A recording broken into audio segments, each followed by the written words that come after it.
aux alentours de Goma. Et c'est constante une insécurité grandissante dans ces camps de déplacés. Ces populations meurtries par la guerre, encore une fois, dorment avec la peur au ventre parce que tous les jours, les balles crépitent.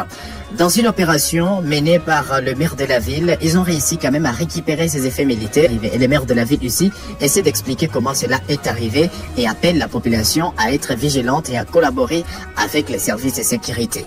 Il y a longtemps que tout le monde a décrié l'insécurité dans les sites de déplacés de guerre.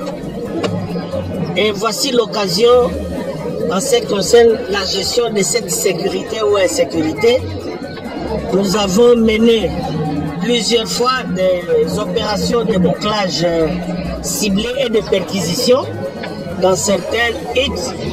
Mais aujourd'hui, avec le commandant qui est chargé d'assurer la sécurité dans les sites de déplacés de guerre, l'opération de ce jour a présenté ses fruits dont vous venez de faire les symptômes.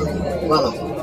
La particularité aussi, c'est les amis qui sont déplacés de guerre. Nous faisons le plaidoyer. Ils doivent toujours dénoncer.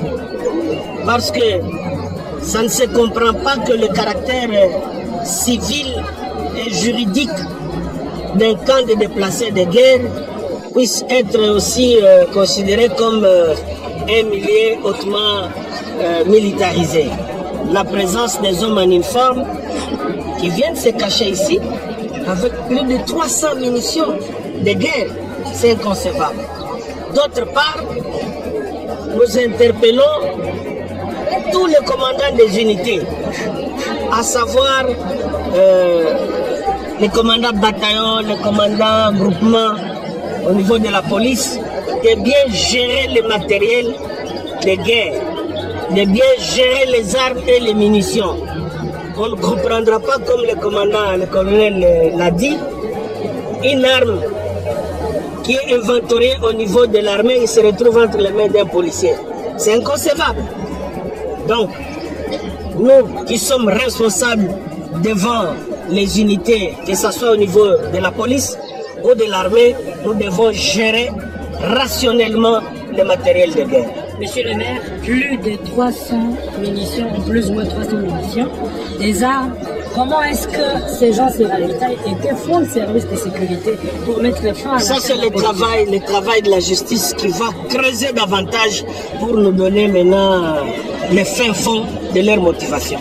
Et quel message aux déplacés qui s'enfuient mais qui visiblement collaboreraient avec vous?